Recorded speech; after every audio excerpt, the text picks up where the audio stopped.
तो हेलो दोस्तों, कैसे हैं आप लोग। मैं हूं अंकुर और स्वागत है आपका मेरे और आपके अपने चैनल कॉमिक बुक गाय पर। दोस्तों, आज की वीडियो में हम आइस की स्टोरी को कंटिन्यू करने जा रहे हैं। ये स्टोरी है फ्रीज़र के बेटे आइस के बारे में, जो कि फ्रीज़र से कई गुना ज़्यादा ताकतवर है। और ये स्टोरी लिखी है यंग जीजी ने, जो कि ड्रैगन बॉल फ़ैन कम्युनिटी के एक बहुत ही बड़े आर्टिस्ट हैं। तो उनसे जुड़े लिंक मैंने नीचे डिस्क्रिप्शन में दे दिए हैं, जाइए और उन्हें अपना सपोर्ट दिखाइए। अगर आपको आज की वीडियो अच्छी लगी तो वीडियो को लाइक ज़रूर कीजिएगा और वीडियो को अपने दोस्तों के साथ शेयर भी जरूर कीजिएगा। जो लोग चैनल पर नए हैं वो चैनल को सब्सक्राइब ज़रूर कीजिएगा, क्योंकि मैं चैनल पर लगातार वीडियोस डालता हूं और आपके एंटरटेनमेंट के लिए चैनल पर लगातार वीडियोस आती रहेंगी। जो लोग ड्रैगन बॉल के फ़ैन हैं और जिन्हें ड्रैगन बॉल की फ़ैन मांगास पसंद है, वो चैनल के प्लेलिस्ट के टैब में जाकर अपनी फेवरेट फ़ैन मांगा देख सकते हैं। मैं इस चैनल पर काफ़ी सारी फ़ैन मांगास को कवर कर चुका हूँ, तो जाइए और अपनी फेवरेट फ़ैन मांगा देखिए। जो लोग माई हीरो एकेडेमिया के फ़ैन हैं वो मेरे दूसरे चैनल CBG एनिमे को भी सब्सक्राइब ज़रूर कीजिएगा। वहाँ पर मैं मेनली माई हीरो एकेडेमिया और दूसरे एनिमे से रिलेटेड वीडियोस कवर करता हूँ। तो चलिए दोस्तों, ज़्यादा देर न करते हुए अपनी वीडियो पर आते हैं। लास्ट वीडियो के एंड में हमने देखा था कि गोहान ड्रैगन बॉल्स की सील को तोड़ देता है और ईवल ड्रैगन सामने आता है। पर गोहान के ड्रैगन को समन करने से पहले हमारे हीरोज़ ने एक प्लान बनाया था। ड्रैगन को समन करने से कुछ देर पहले हम देखते हैं कि सुप्रीम काय गोहान से कुछ बात कर रहे होते हैं। ओल्ड सुप्रीम काय गोहान से बोलते हैं कि इससे पहले कि हम ड्रैगन को समन करें, मेरे पास एक स्ट्रैटेजी है जिसके बारे में मैं तुमसे बात करना चाहता हूँ। गोहान पूछता है कि किस तरीके की स्ट्रैटेजी। ओल्ड सुप्रीम काय बोलते हैं, धरती पर आइस और मार्बल के साथ लड़ाई के दौरान धरती वैसे ही काफ़ी ज़्यादा कमज़ोर पड़ चुकी है। हम ये बात ऑलरेडी जानते हैं कि ईवल ड्रैगन्स के साथ जो लड़ाई होगी वो और ज़्यादा खतरनाक होगी, इसीलिए हम धरती पे और ज़्यादा बोझ नहीं डाल सकते हैं। तो मेरे हिसाब से ईवल ड्रैगन्स के साथ जो लड़ाई होगी वो दूसरे प्लैनेट्स पे करना सही रहेगा। गोहान बोलता है कि ये आइडिया अच्छा है, पर हम दूसरे प्लैनेट्स पे जाएंगे कैसे। कबीटो काय बोलते हैं कि इसकी चिंता मत करो, वो काम मैं कर दूंगा। मैं अपने इंस्टेंट टेलीपोर्टेशन का इस्तेमाल करके ये काम करूँगा। गोहान बोलता है कि इंस्टेंट टेलीपोर्टेशन, पर कबीटो काय क्या ये काम आप अकेले कर पाएंगे। कबीटो काय बोलते हैं कि इस चीज़ की चिंता मत करो, धरती पर जो भी कुछ हो रहा है मैं उस चीज़ का ध्यान रखूँगा। मैं इस चीज़ के लिए ड्रैगन रेडार का इस्तेमाल करूँगा। जैसे ही कोई ईवल ड्रैगन सामने आएगा, मैं उसके पास टेलीपोर्ट करके उसे एकदम से दूसरे प्लैनेट पर ले जाऊँगा जहाँ पर तुम लोगों में से कोई होगा। बेसिकली तुम सभी लोगों को 1-on-1 फाइट करनी होगी।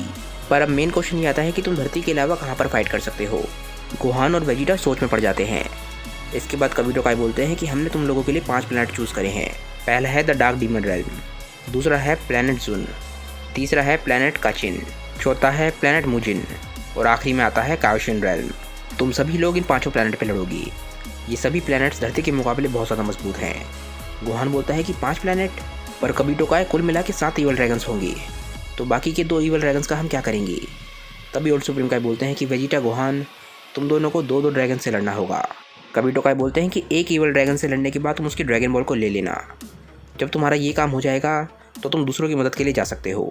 गोहान बोलता है कि ठीक है, मैं समझ गया।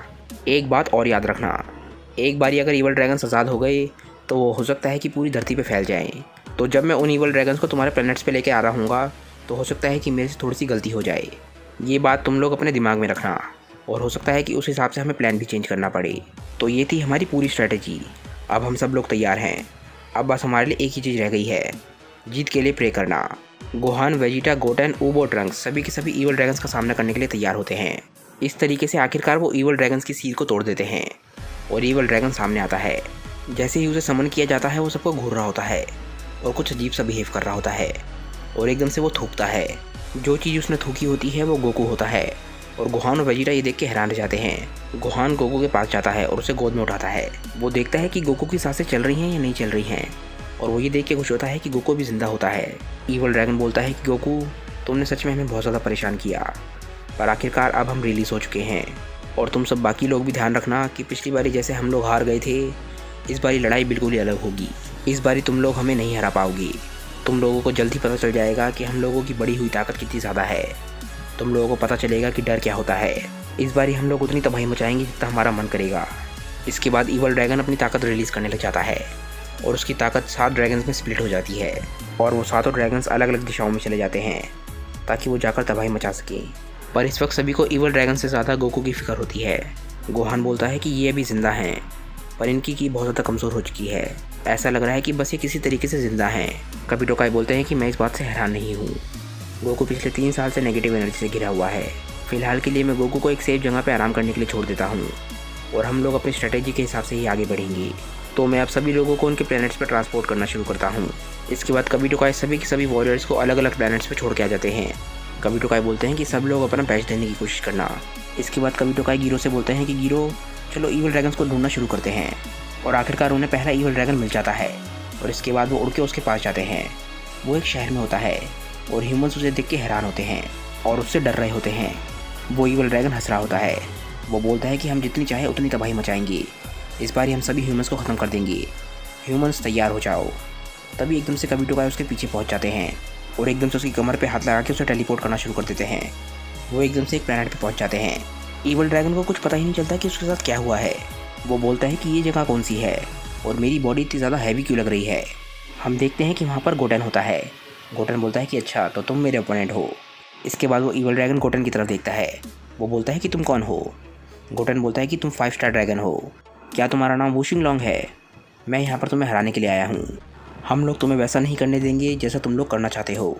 ईवल ड्रैगन बोलता है कि मैं ह्यूमंस को सच में तबाह करना चाहता था, तुम्हारी रास्ते में आने की हिम्मत कैसे हुई? गोटेन बोलता है कि मुझे उससे फ़र्क नहीं पड़ता, मुझे ये बताओ कि तुम्हारा जन्म किस नेगेटिव एनर्जी से हुआ था।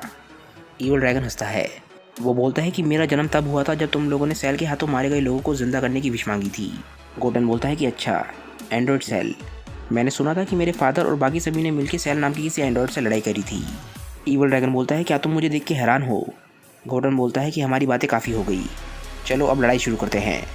कायोशियन रेल में ओल्ड सुप्रीम काय बोलते हैं कि लगता है लड़ाई शुरू हो चुकी है। मैं उम्मीद करता हूँ कि सब कुछ अच्छे तरीके से हो जाए। गोकू, तुमने अभी तक बहुत अच्छा काम किया और फिलहाल के लिए तुम रेस्ट कर सकते हो और अपनी बॉडी को आराम दो।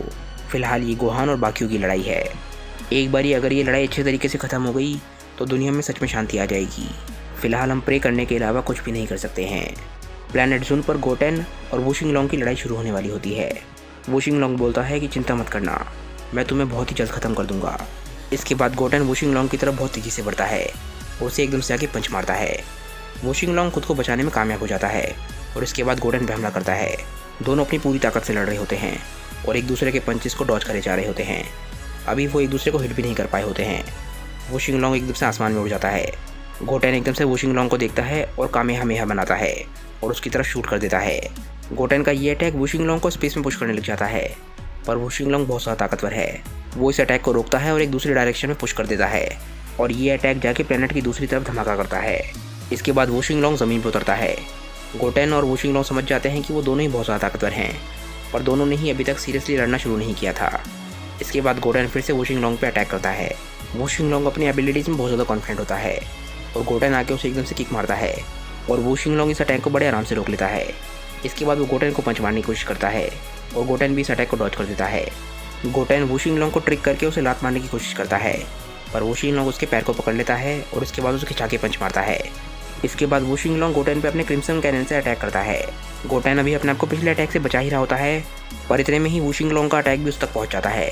गोटेन उस अटैक को रोकने की बहुत कोशिश करता है, पर इतने में एक बहुत ही बड़ा धमाका होता है। वुशिंग लॉन्ग के चारों तरफ धमाके की वजह से धूल हो रखी होती है। वुशिंग लॉन्ग को लग रहा होता है कि उसने गोटेन को हरा दिया है। वो बोलता है कि गोटेन लगता है बातों के अलावा कुछ भी नहीं कर सकता था, पर तभी वुशिंग लॉन्ग को कुछ महसूस होता है। वो मुड़ के देखता है और गोटेन उसके पीछे बिल्कुल सही सलामत खड़ा होता है। गोटेन वुशिंग लॉन्ग से बोलता है कि ये काफ़ी नज़दीकी मामला था, अगर मेरा अटैक शूट करने में मुझे जरा सी भी देरी हुई होती तो वो अटैक मुझे डायरेक्टली लगता। वुशिंग लॉन्ग बोलता है कि मैं तो काफ़ी हैरान हूँ, तुमने मेरे अटैक को भी डॉज कर दिया और एकदम से मेरे पीछे भी आके खड़े हो गए। लगता है मैंने तुम्हें अंडर एस्टिमेट कर दिया, मुझे माफ़ करना। गोटेन अपने मन में बोलता है कि room of spirit and time में ट्रेनिंग करना काफ़ी अच्छा फैसला रहा। वहाँ की ग्रेविटी भी इस प्लैनेट की तरह 10 गुना ज़्यादा थी, तो अब इस प्लैनेट की ग्रेविटी मुझे ज़्यादा कुछ नहीं लग रही। पर ऐसा लग रहा है कि वुशिंग लॉन्ग की बॉडी ने अभी इस प्लैनेट की ग्रेविटी से अडेप्ट नहीं किया है और इसे यहाँ पे थोड़ी सी दिक्कत आ रही है। गोटेन और वुशिंग लॉन्ग एक दूसरे को देख के स्माइल करते हैं और वुशिंग लॉन्ग बोलता है कि ठीक है, हमारा वार्म अप एक्सरसाइज काफ़ी लंबा चल गया, अब हम सीरियसली फाइट करेंगे। गोटेन बोलता है कि क्या? तभी वुशिंग लॉन्ग स्माइल करता है और एकदम से पावर अप करने लग जाता है। वो भी अपनी असली ताकतों को छुपा रहा था। वुशिंग लॉन्ग की ताकत बहुत तेज़ी से बढ़ रही होती है और गोटेन भी इस चीज़ से थोड़ा सा हैरान होता है और आखिरकार वुशिंग लॉन्ग का पावर अप खत्म हो जाता है। पर गोटेन इसके बाद स्माइल कर रहा होता है, जो कि वुशिंग लॉन्ग के एक्सपेक्टेशन से बिल्कुल अलग होता है। गोटेन बोलता है कि बहुत बढ़िया, मैं भी अब सीरियस हो जाता हूँ। इसके बाद गोटेन भी पावर अप करने लग जाता है। वुशिंग लॉन्ग अपनी ज़िंदगी में पहली बार ऐसा कुछ देख रहा होता है। गोटेन के बालों का रंग चेंज होने लग जाता है और आखिरकार वो वुशिंग लॉन्ग को अपनी सुपर सैयन 2 की फॉर्म को दिखाता है। गोटेन बोलता है कि चलो अब शुरू करते हैं। वुशिंग लॉन्ग बोलता है कि लगता है इसमें तो बहुत ही मज़ा आने वाला है। इसके बाद वो दोनों फाइटिंग पोज में आ जाते हैं और उनकी सीरियस फाइट बस शुरू होने ही वाली है। पर वो हम देखेंगे नेक्स्ट वीडियो में। आज की वीडियो दोस्तों यहीं पे ख़त्म करते हैं। मुझे नीचे कमेंट करके बताइए कि आज की वीडियो आप लोगों को कैसी लगी। अगर आपको आज की वीडियो अच्छी लगी हो तो वीडियो को लाइक ज़रूर कीजिएगा और वीडियो को अपने दोस्तों के साथ शेयर भी जरूर कीजिएगा। जिन लोगों ने अभी तक चैनल को सब्सक्राइब नहीं किया है वो चैनल को सब्सक्राइब कर लें, क्योंकि चैनल पर लगातार वीडियोस आती रहेंगी। मैं आप लोगों के लिए चैनल पर लगातार वीडियोस डालता हूँ और ड्रैगन बॉल की काफ़ी सारी फैन मांगास मैंने चैनल पर कवर कर रखी हैं। तो जाइए और प्लेलिस्ट के टाइम में अपनी फेवरेट फैन मांगा देखिए। तो चलिए दोस्तों, मैं मिलता हूँ आप लोगों को अपनी नेक्स्ट वीडियो के साथ। तब तक के लिए बाय दोस्तों और थैंक्स फॉर वॉचिंग।